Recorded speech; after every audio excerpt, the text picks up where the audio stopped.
প্রথম বাংলাদেশ আমার শেষ বাংলাদেশ, জীবন বাংলাদেশ আমার মরণ বাংলাদেশ। জাতীয় সঙ্গীত হচ্ছে একটি দেশের জাতীয় পরিচয় ও ঐতিহ্যের প্রতীক। এটি সেই দেশের ইতিহাস, সংস্কৃতি এবং মূল্যবোধকেও তুলে ধরে বিশ্বের সামনে।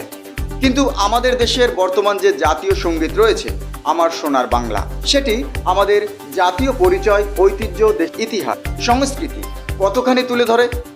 বিশ্লেষণ করলে দেখা যায় এই গান মোটেও আমাদের দেশের জাতীয় সঙ্গীত হতে পারে না। এটি একজন দেবীর নামের উপরে লেখা গান। আমরা আমাদের জাতীয় সঙ্গীতের পরিবর্তন কেন চাই? বিভিন্ন সময়ে রাজনৈতিক, সামাজিক ও সাংস্কৃতিক প্রেক্ষাপটে বিভিন্ন দেশ তাদের জাতীয় সঙ্গীতে পরিবর্তন এনেছে। এমন পরিবর্তনগুলো সাধারণত জাতীয় উন্নতি, লিঙ্গ সমতা বা নতুন রাজনৈতিক বাস্তবতার প্রতিফলন ঘটানোর জন্য করা হয়। তাই আমরাও আমাদের জাতীয় সঙ্গীতের পরিবর্তন চাই। আমার সোনার বাংলা গানটি 25 লাইনের, এর মধ্যে প্রথম 10 লাইনকে আমাদের জাতীয় সঙ্গীত করা হয়েছে।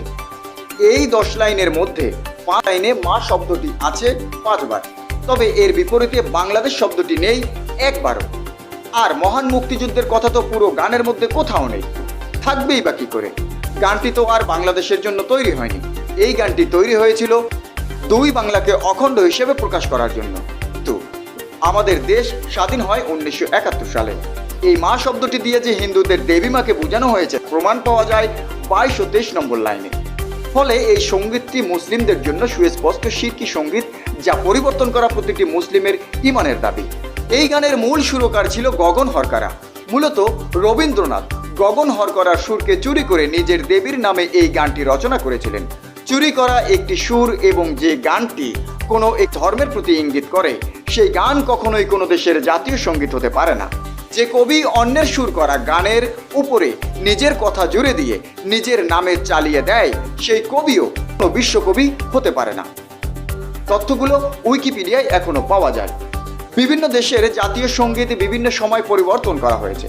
বাংলাদেশেও চলমান জাতীয় সঙ্গীত পরিবর্তনের জন্য স্বাধীনতার পর থেকেই উদ্যোগ নেওয়া হয়। 1975 সালে প্রথম উদ্যোগ নেওয়া হয় খন্দকার মোস্তাক আহমেদ সরকারের সময়। খন্দকার মোস্তাক আহমেদ সরকার ক্ষমতায় বসে জাতীয় সঙ্গীত পরিবর্তনের লক্ষ্যে উচ্চ পর্যায়ের একটি কমিটি গঠন করেন। ঢাকা বিশ্ববিদ্যালয়ের বাংলা বিভাগের অধ্যাপক ডক্টর দীন মোহাম্মদ ওই কমিটির চেয়ারম্যান করা হয়। কমিটিকে বলা হয় 1 মাসের মধ্যে নতুন কোনো সঙ্গীতকে জাতীয় সঙ্গীত হিসেবে প্রস্তাব করতে। জাতীয় সঙ্গীত পরিবর্তনের দ্বিতীয় উদ্যোগ নেওয়া হয় 1979 সালের 30 এপ্রিলে। সে সময় আমার সোনার বাংলাকে বাদ দিয়ে প্রথম বাংলাদেশ আমার শেষ বাংলাদেশ গানটিকে জাতীয় সঙ্গীত করার প্রস্তাব করা হয়। প্রথম বাংলাদেশ আমার শেষ বাংলাদেশ, জীবন বাংলাদেশ আমার মরণ বাংলাদেশ। সে সময় ক্ষমতায় ছিলেন জিয়াউর রহমান, কিন্তু 1981 সালে জিয়াউর রহমান নিহত হলে সেই উদ্যোগ থেমে যায়। জাতীয় সঙ্গীত পরিবর্তনের তৃতীয় দফার উদ্যোগ নেওয়া হয় 2002 সালের 19 তৎকালীন শিল্প প্রতিমন্ত্রী মতিউর রহমান নিজামী এবং সমাজ কল্যাণ মন্ত্রী আলী আহসান মুজাহিদ জাতীয় সঙ্গীত পরিবর্তনের লক্ষ্যে একটি যৌথ সুপারিশপত্র প্রধানমন্ত্রী বেগম খালেদা জিয়ার কাছে জমা দেন। শুধুমাত্র সুর এবং গানের কথার চেয়ে জাতীয় সঙ্গীত অনেক বেশি বহন করে ওই দেশের ঐতিহ্যকে। এটি জাতির ইতিহাস, সংস্কৃতি এবং মূল্যবোধের প্রতীক। সাম্প্রতিক দশকগুলোতে বেশ কয়েকটি দেশ সমসাময়িক মূল্যবোধ এবং জাতিগত অন্তর্ভুক্তিকে আরও উদ্ধার করতে নিজ নিজ জাতীয় সঙ্গীতে সংশোধন ও পরিবর্তন আনার সাহসী পদক্ষেপ নিয়েছেন। বাংলাদেশেও জাতীয় সঙ্গীত পরিবর্তনে আলোচনা এখন তুঙ্গে। সামাজিক যোগাযোগের মাধ্যমে ইতিমধ্যে নেটিজেনরা বলছেন রাষ্ট্র সংস্কারের কাজ চলছে। এখানে সবারই পরামর্শ, দাবি বিবেচনা করা যেতে পারে। আব্দুল্লাহিল আমান আজামি একটি প্রস্তাবনা দিয়েছেন। এটি গ্রহণ করা না করার বিষয়ে সরকার আলোচনা করতে পারে। আরেকটি পক্ষ বলছে জাতীয় সঙ্গীত আমাদের আবেগের জায়গা, এটি পরিবর্তন করার দাবি কি ভিত্তিতে তিনি তুলবেন? এই প্রশ্নে তিনি জবাব দিয়েছেন জাতীয় প্রেস ক্লাবে আয়োজিত এক সংবাদ সম্মেলনে। ভার্চুয়ালি যুক্ত হয়ে জামাত ইসলামীর সাবেক আমির অধ্যাপক গোলাম আজমের ছেলে আব্দুল্লাহিল আমান আজমি বলেন, বাংলাদেশের জাতীয় সঙ্গীত স্বাধীনতার অস্তিত্বের পরিপন্থী।